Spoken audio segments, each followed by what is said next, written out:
What's up? This is Metal Nate, and I'm here with Johnny Plague. What's up, dude? Good to see you again. Hey, dude, it's good to see you. We saw you at Mayhem.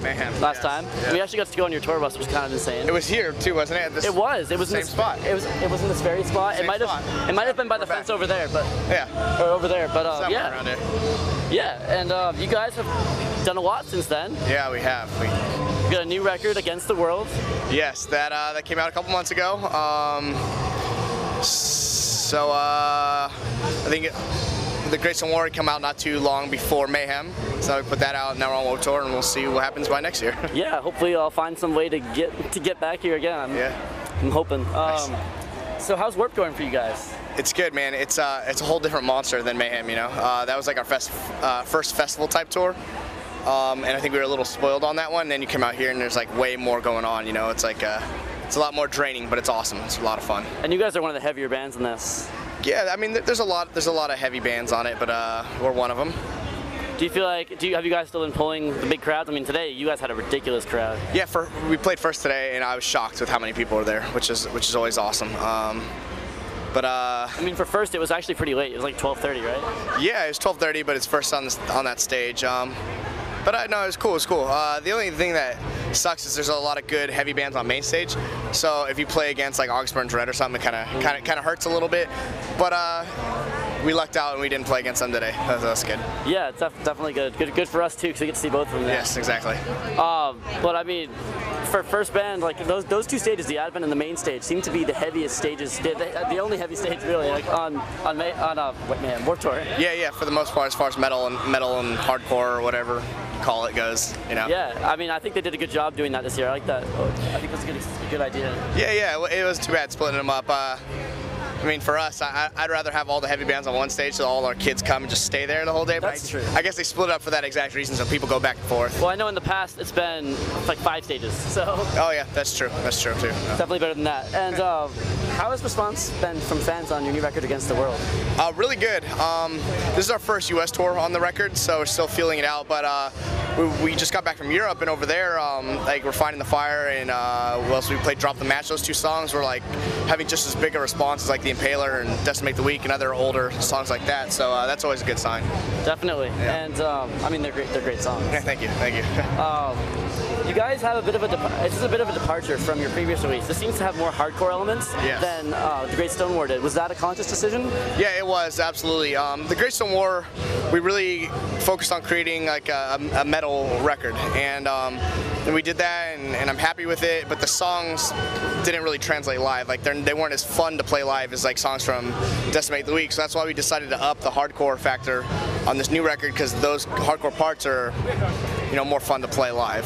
Pretty much. I mean, it's understandable. I mean, you get the crowd like dancing and flailing around. Yeah, you don't really have to focus as much on like playing some technical riff. You just kind of jump around and have a good time. So nothing wrong with that. I mean, the audience definitely enjoyed it. I saw. So.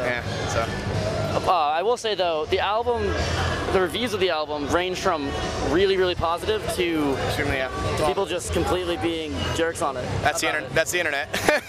And that's Wynn's Plague on the internet. How does the band how do you guys take the interviews? I mean, not interviews, the reviews. Do you guys take it with a grain of salt? To be 100% honest, I have not read a single review on a record. To me, it doesn't. I mean, you know, I appreciate the positive ones, and as far as the negative ones go, I mean, everybody has their opinion and whatever.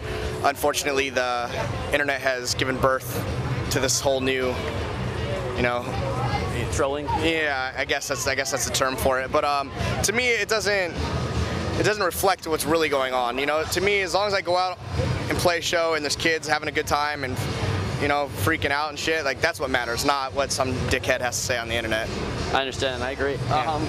So, do you guys feel like you have a polarizing effect though, as far as that goes? Like, do you think that people either love you guys like to death, or they? Yeah, I think it kind of goes with anything that has a new twist to something. You know, we can go like our music videos, for example. They're kind of out of the box, and we could very easily go and just make a music video of us playing in a dark warehouse, and people probably wouldn't say anything about it. But instead, we decided to go a little overboard and have fun with it and do something different and creative. And like Impalers and like a club. Impalers and saying, you know, California was at the beach. The Drop the Match one was all weird green screen shit. It's all different things that you know, we wanted to do just to be creative and to have fun with it. And of course, there's going to be the people that are open-minded to it, and then there's going to be the people that are like, oh, that's not fucking metal. It's like that pigeonholed you guys to something, and they expect you to be that. Something. Yeah. That's all I have to say about it. That's great, actually. No kidding. So long, gay boys. So the album features a ton of guest spots. Yes. Including the Ultimate Warrior, which is an interesting pick. And Jamie Josta, I should definitely mention. Oh yeah. And even beyond, what was the motivation to include all of them, and how did that all come together for you guys? I guess that's more of my hip hop roots. Like I love guest spots. I don't know. I think it's so cool when when you hear a significant voice on something different. And for me, it's like Josta. Biggest inspiration to me is Jamie Josta, so that was awesome to have him. Martine from Terror, Maddie Montgomery, Drew from Straight from the Path, like all these awesome vocalists came in and collaborated. And then the Ultimate Warrior, it's like, all right, it's the same thing. We wanted to do something outside of the box, It's like, What was your request to get him on the album like? Because that must have been a weird thing for him to receive. He's actually on the same management company as us, so so it wasn't too bad, And it's like. We heard like Suicide Silence was getting Jonathan Davis from Korn, which is awesome, but I could see that happening. Yeah. Now, I never would have guessed seeing like the Ultimate Warrior on a metal record, and that's what I wanted to do. I wanted to like make people like go, huh? I mean, some of the reviewers thought it was you, and I was like, kind of surprised at that. Definitely not me. Definitely different voices. Ultimate fucking Warrior. Yeah.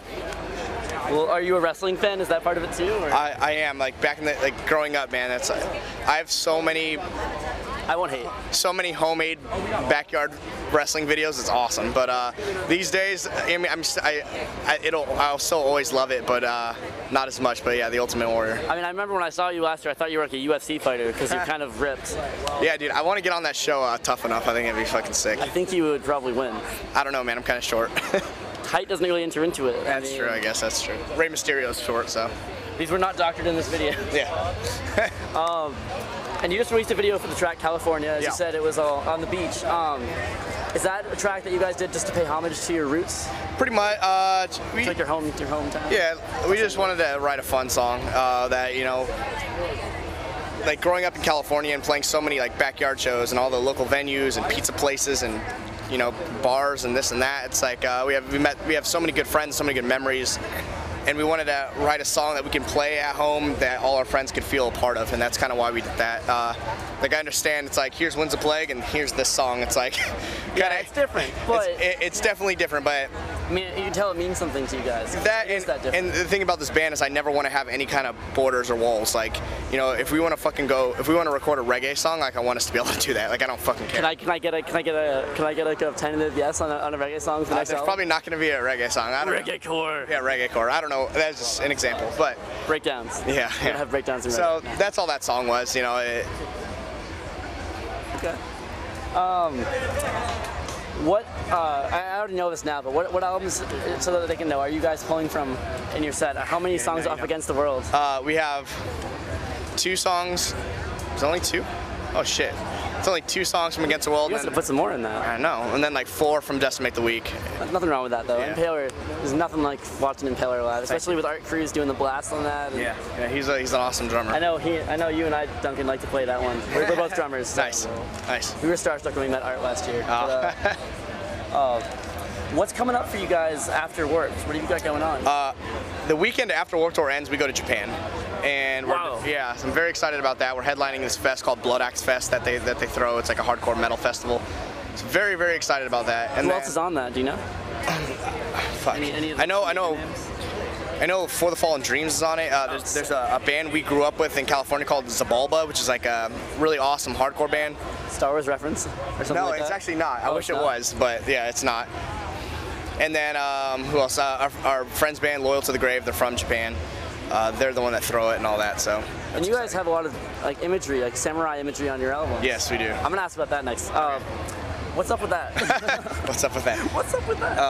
I've always been kind of intrigued by the whole Japanese culture. I think their way of life and the way of living, is tons of honor, integrity, respect, all that. And it's awesome. Like if you go over there, everybody is just so, respectful of each other. And it's crazy to go from somewhere like America where not so much to somewhere like Japan. It's like I feel like if the whole world adopted their mindset, it'd be a much better place to live. The crowds are pretty different there too. I heard they actually like applaud and It's so weird. It's stand in rows or whatever. We played there once. We did one tour there, and I'll never forget it. It's like they're freaking out the whole time you're playing, jumping off of everything, flying around. Fucking Nick got taken out by some girl on stage. Like, it was wild. And the second the song stops, dead silence. Silence. You could hear a pin drop in that room. Wow. That's really different then. It's really, really weird. But in a good way. I mean, it's changing things up. I guess, man. It's just different. It's awesome though. We love going over there. And as long as they go crazy during the songs, that's what counts. Yeah, exactly. Well, anything you want to say about people who, if they haven't picked up Against the World yet, maybe they were listening to the reviews instead of just trying it for themselves and seeing that they like it? Yeah, you can't ever base anything off a review. You got to listen to it and form your own opinions and ideas and like that. I don't know. Okay. Check it out. And upcoming, like after this, have you started writing new material yet, or is that way too soon for that? We were actually just talking about that. We should probably start. So we'll see. Do you do it on the road, or do you just take some time off to do it? We like to do it on the road just because everybody's there, so everybody can throw in their ideas, as opposed to being at home and a few people will be working on it, and then we'll almost have like a song done, and then the rest will come in and be like, oh, no. So it's kind of like counterproductive. So we like to do it all on the road. Okay, fair enough. Well, thank you very much for doing another interview with us. I really appreciate it. Anytime. Thank you.